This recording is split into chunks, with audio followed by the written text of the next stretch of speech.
see if I can do this. Yeah, time for a book haul.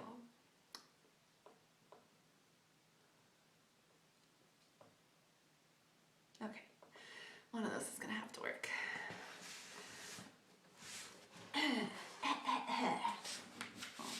I'll set you there. All right. Okay. Hi, hello, welcome back to my face and my booktube channel. It's been a little bit. So if you watched any of my previous videos, I attempted to do a booktube channel last year, 2020. Lots of things contributed to that. The biggest thing being I didn't really like my job very much. And then quarantine hit and I was just at a loss for words. I just thought I was going to be stuck in my job forever. And that was very depressing, and it was something that was really hard for me to deal with. So I thought, let's try something that I really enjoy doing, and that is reading and talking about books. But then, surprise, surprise, I got a new job in the middle of all of this insanity. So I, instead of focusing on learning how to edit and upload on a consistent schedule, focused my time on a new job, which, if anyone cares, is going really well. I'm really enjoying it. It's a lot of fun. If you've seen any of my previous videos, I've cut my hair. It's grown out quite a bit since I cut it, but you know, we all deal with traumatic events in different ways. With quarantine and the state of the world in 2020, specifically the US and all the nonsense that's been going on, it was a lot to handle, and I deal with things through my hair. So I tend to cut it or dye it, and so I decided to cut it, and I cut it very, very short, and we're not going to be doing that again. But yeah. Anyway, you're not here about my life, you're here about books. Specifically, my book haul for January 2021. Now, I don't typically do book hauls. I don't plan on doing book hauls because I don't have space to put all of these books. These books are a result of going through and purging my bookshelf of things that I no longer wanted, no one in my family wanted, so I got rid of them because someone else might want them. I wasn't going to read them again, or I wasn't going to read them at all to start off with, and so why keep them if I'm not going to read them? If I had more space, then maybe I would have held on to them, but I don't, so I'm not attached to them. I did keep some books that I don't plan on reading because they're my favorites, and I don't know why. It's nostalgia, that's what it comes down to. So maybe I'll reread those and actually like do a deep dive on whether or not they stand up, because I read them when I was 12. I am now 32, so I doubt they hold up, but I mean, I couldn't get rid of them. I'm sure you have books like that in your collection too, so no judgment. Right, but yeah, book haul. So all this was brought on by purging a bookshelf, finding a used bookstore. Well, I knew about the used bookstore, but finally visiting the used bookstore near me and just not being able to resist picking up these books. Almost all of them were books that I either have plans to read this year or I had plans to read in previous years and just never got around to because I couldn't find them. It took forever to get them from my local library because they were really popular and everyone was reading them at the same time. And I just didn't want to pay full price. There's an argument to be made of buying books full price when you can afford it. I definitely can afford buying books full price. I just like to buy things used. Clothes, not makeup, but like clothes, accessories, pretty much anything. If I can buy it used, I want to buy it used. Unless I have a specific need to buy it new, which like private thing, like personal underwear and stuff like that, yes, buy that new, please. If you can buy that new, please. Same with makeup, buy it new. So to get started on the book haul, stop putting it off. All right, so all of these, like I said, are books that I haven't read, I have planned on reading or have wanted to read, just haven't gotten around to reading them. So with that said, when I started actually making a list and actually listing out things that I wanted to read, the first one that I was like, definitely need to read it because everyone has read it. And I haven't read it and I've heard great things about the first one, not so much the second one. That is Ready Player One by Ernest Cline. Again, this is one of the ones I picked up from the used bookstore, and it's in fantastic condition. I love the cover. I want to read it. I think I'm going to try and read it this year and see how it goes.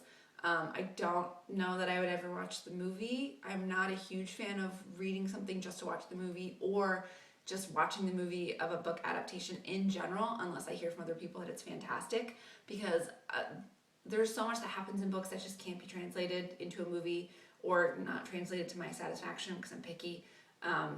So yeah, definitely gonna read this, hopefully sometime this year. The next one that I picked up, so this is one I actually started reading last year, and I got halfway through, but because I got lazy about it because it was so dense, I had to return to the library and just never picked it up again because I was like, meh, whatever, I'll finish it up at some point in the future. So now I have to figure out either if I'm just going to reread everything and blow through the first half of it, or if I'm going to try and figure out where I stopped and if I knew everything that was going on in the plot and just continue reading from there. I'm probably just going to start from the beginning. Again, this is another one that's been adapted to the screen. This one is a TV show instead of a movie, but Neil Gaiman's American Gods.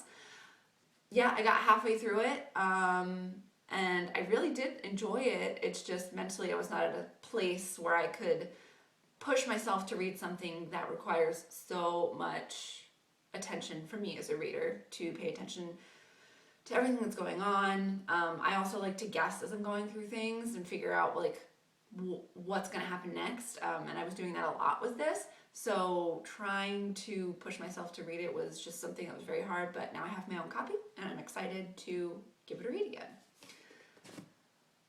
All right, the next one is The Dinner by Herman Koch? I don't really know. This sounded interesting largely because I follow Books and Lala, Kayla, and her reading preferences for thrillers and things like that really is close to my own. There are some that we differ on, but for the most part, if she really enjoyed something or if she even mentioned something as something that other people would enjoy, I tend to pick it up. And so far, she's never really steered me wrong. Anything that she has personally read before and recommended, I've enjoyed. At least been, okay, that was fine. Not out and out hated. There was a controversial pick with last year's book club, Catherine House. She loved it, was not for me. It was well written, I just didn't enjoy it. So yeah, excited to read that one. The next one is a TV series, again, that I've tried to read, or I've tried to watch several times, but with the state of the US and how things were going, it was just a little too real and a little too possible, so that was not gonna happen. So if you've been following the news and you know what's going on, then you know that that is The Handmaid's Tale. Yes, I'm very behind in pop culture, in state of the world, and everything. But my excuse is that I was a college student for far too long. I got an undergraduate degree and a graduate degree, and I was working a lot in order to pay my rent and food and buy books and for school, not to read. So I couldn't really keep up with anything that was hot and new, which is why I'm behind on TV shows and books. I'm trying to catch up, but I can only read so much and so fast. The next one I saw a lot on the people that I am friends with on Goodreads, and after reading the summary for it, I decided it was something that I wanted to check out. That is Eleanor Oliphant is Completely Fine. This I actually have plans to read this year. I didn't make a reading goals video for this year. Let me know if you want me to. But just to keep it short, I'm gonna push myself to actually complete the Pop Sugar reading challenge for 2021. I tried it in 2019. It was really great because I was able to push myself to read stuff that I would never think about reading. Didn't complete it. Tried it again last year, 2020. Again, pushed myself to read things that I never would have read before, and I really enjoyed that. I got closer to completing it, but not entirely. I have a tendency when I start reading challenges is I'll pick like 2 or 3 books for each category, so that way I can just kind of go through and say like, I'm not really interested in that one right now, let's try this other one. And if they satisfy for multiple categories, I'll tend to pick that one. So this one does not satisfy multiple categories for me at least, but it sounds interesting. So I think it's a contemporary. I tend to go through those kind of quickly, so I think this will be fun and easy to get through. Speaking of the Pop Sugar Reading Challenge, this Hood by Stephen Lawhead was on my list to read last year for the Pop Sugar Reading Challenge. Now, I did not realize how big this book was, or else I probably wouldn't have put it on there. It's also one of the reasons why I didn't get to it last year, because of how big it was. It was just so intimidating. I was more focused on hitting my reading goal, surpassing my reading goal, and trying to find new things that I don't normally read in order to satisfy all of the different reading challenges. So this is more of a sci-fi book. Let's see. Yeah, it's kind of a retelling of The Legend of Robin Hood. It's a sci-fi fantasy retelling. It sounds really interesting. It sounds like something I will enjoy. It's just size-wise, it was way too big. I will probably take an entire month to read this along with other books, just because of the time that I have in my day. I don't have the time to sit down and read this in a day. I would love to. I could. I just don't have the time. So, all right. Speaking of reading challenges, I'm going to try and participate in the Buzzwordathon this year. Kayla from Books and Lala has kind of revamped it this year, so it's not like a week out of every month. I mean, it is, but it doesn't have to be. So the pick for January, the keyword or like themed word was dream. So I picked up The Anatomy of Dreams by Chloe Benjamin. Now, I attempted to read The Immortalists. I just couldn't get into it. So I believe this one came first, and overall the book itself sounds more interesting to me than the Immortalist did. So I have approximately 6 days to get through this. It's not that big. I don't think it'll be an issue. I just actually have to get started on it. This I did not get from the used bookstore. This I had to buy off of Amazon. I know, don't buy books off of Amazon. I'm aware. However, I just really wanted this book. Largely because like books people would typically pick, I'd either already read or they were further along in a series and I hadn't even started the series, so I wasn't going to start reading a series especially not in January. If they had come further along in the series, and this prompt had been further along in the year for Dream, then maybe I would have started because I love reading series, but it was not going to happen in January. That is for sure. So this is probably on the docket next for reading because, like I said, 6 days, and I have 4 books that I wanted to read in January that I haven't gotten to yet. So this is going to be next. It's going to be next. Next up from the used bookstore, it's Erotic Stories for Punjabi Widows. I feel like I've heard people talk about this before, or I've heard someone mention it in passing, but this is one of those ones where I was just kind of browsing the shelves and I saw this title and I laughed, which was weird because the bookshop was silent, so that was kind of weird to laugh out loud. But I laughed at the title and then I actually picked it up and read it and I was like, oh, that actually sounds like something I would enjoy. Again, it seemed something closer to a contemporary, out of my comfort zone. Just by virtue of where I am in the books available to me, I tend to read books by white authors, most of them male. So for this is not by a white author, it's by a female author. She is, it doesn't say exactly what she identifies as, except for she was born in Singapore and she kind of grew up all over. So outside of my comfort zone, outside of anything I would normally pick up, and I mean, come on, erotic stories for Punjabi widows, it just sounds really funny. I'm sure it's going to be very serious and it's actually going to delve into things that I was not expecting, but I mean, you got my attention. Congratulations. Next up of books that I wanted to read last year and just never got around to, largely because I saw it in the library, didn't realize how big it was going to be. My grandmother asked me to tell you she's sorry by Frederick Backman. Again, this sounds like a really beautiful story and I think I'm really going to enjoy it. I'm hoping for some poignant moments throughout. I just never got around to it because, again, it's not like super short. It's there's book to club discussions. Yeah, it's like 370 pages. Not short. Again, another one that'll probably take me about a month to get through with everything else in my life. But hopefully I read it this year. If not, I have it, so I can read it whenever. This next book, I actually started reading and then had to put down. because it addressed something that I don't like to talk about and don't like to think about, and that's death. I don't want to think about it, and I don't want to talk about it.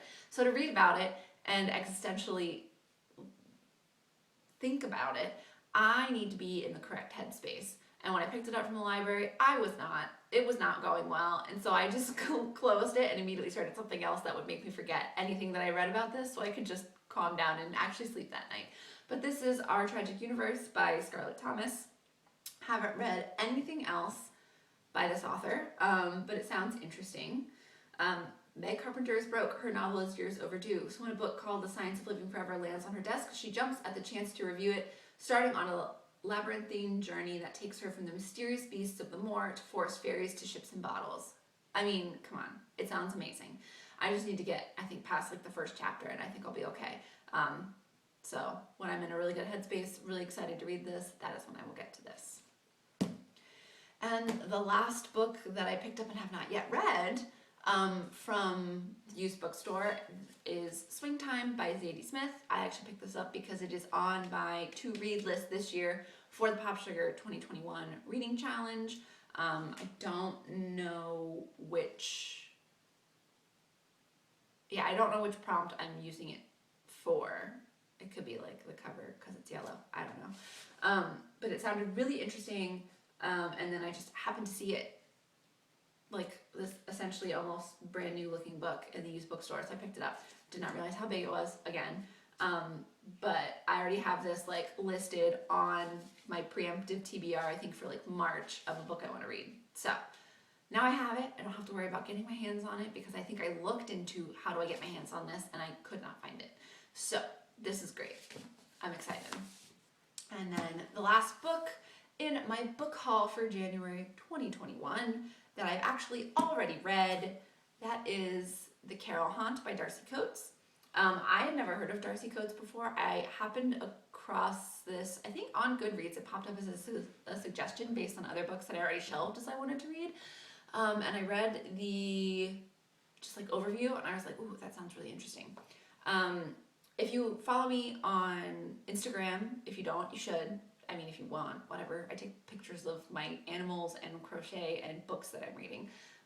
Sometimes I post about working out and whining about it, so whatever. But if you want to, it's at boring_Brielle, just like this channel name, except with an underscore in it. If you want to see animals and just really bad pictures, or mediocre, I wouldn't say they're bad, mediocre pictures, then you can follow me. But it was really interesting because I posted quite a bit, for me anyway, about while reading this. I don't know why, but I wasn't expecting it to be scary. And at the end it wasn't. It wasn't like that weird haunting feeling that some books will kind of give you where like nothing's really resolved. But like the first, I would say the first like 60% of this book, I had to like watch something else before going to bed because I was so freaked out. I was sure I wasn't gonna fall asleep. The first night, I got probably 30% into it, and I had to sleep with the light on because it freaked me out that much. After being that freaked out and before going to bed, I did a little research, and she's actually a horror writer. So, I mean, I did it to myself. I should have known.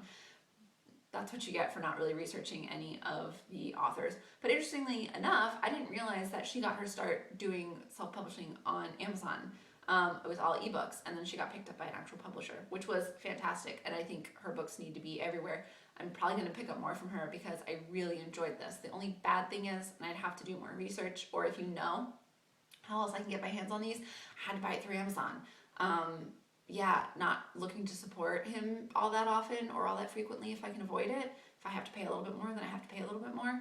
But I have been, I'm not even kidding, I've been desperately looking for this particular book for 2 years. Could not find it anywhere. I didn't even look at it as an option to ask my library to get it. I think I did, and nothing happened.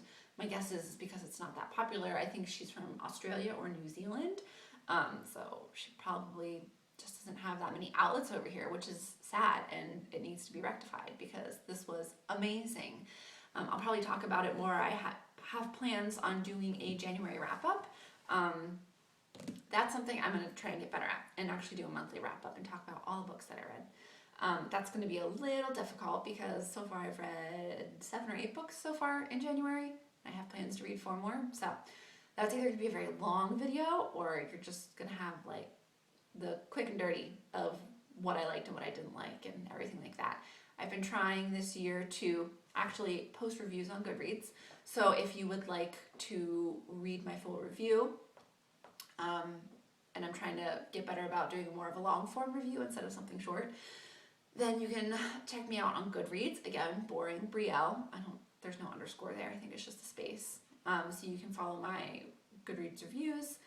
But yeah, let me know what you would like to see from me. Like I said, it's probably not going to be hauls. I don't have that much space. I do have more books to get rid of, so I could probably work on getting a couple more. But yeah, so book hauls, not probably going to happen all that often. If you would like to see tags from me, let me know what tags you want me to do. And check in a little later for my January wrap-up. I'm going to hopefully get that up within the first week of February. If you've watched any of my previous videos, you know I don't know how to edit videos. I don't know how to do any of that fun stuff. The recording element here is terrible. We have terrible lighting in our house. Everything's yellow. That's probably not going to change. And everything's being done on an iPhone 4 because it's the only phone that I have that has recording capabilities that don't get messed up. So, yeah, that's it. That's my haul. I unintentionally hauled 1, 2, 3, 4, 5, 6, 7, 8, 9, 10, 11, 12 books. I'd planned on 2, and then I got 10 more. Surprise. So, yeah. Thank you for tuning in. I hope your quarantine is fruitful. I hope you're just surviving, however that means for you. If you're baking, great. Give me some recipes. I love to cook. Well, I love to bake. I don't like to cook. If you are just reading all of the books, fantastic. I'm so happy for you. If you are just getting up in the morning and making it through your day, I'm very happy for you. This is weird and strange, and none of us know what we're doing. So, I'm a 32-year-old putting my face on the internet. Yeah. So yeah, if you want to see what I'm up to, what I'm doing, you can always follow me on Goodreads, Boring Brielle. You can follow me on Instagram at boring_Brielle. Or you can follow me here. You can subscribe to my YouTube channel, and maybe I'll actually be consistent about posting. If you want to find out when I post a new video, then you should subscribe. And if any of my family members or anyone I know is watching this, don't make fun of me, okay? Yeah. My husband found my YouTube channel. He thought it was funny. So now he knows. So now maybe I can actually like make videos while I'm coiffed in some way instead of just a grubby subhuman. Okay. Yeah. All right. Well, thank you. And have a good evening.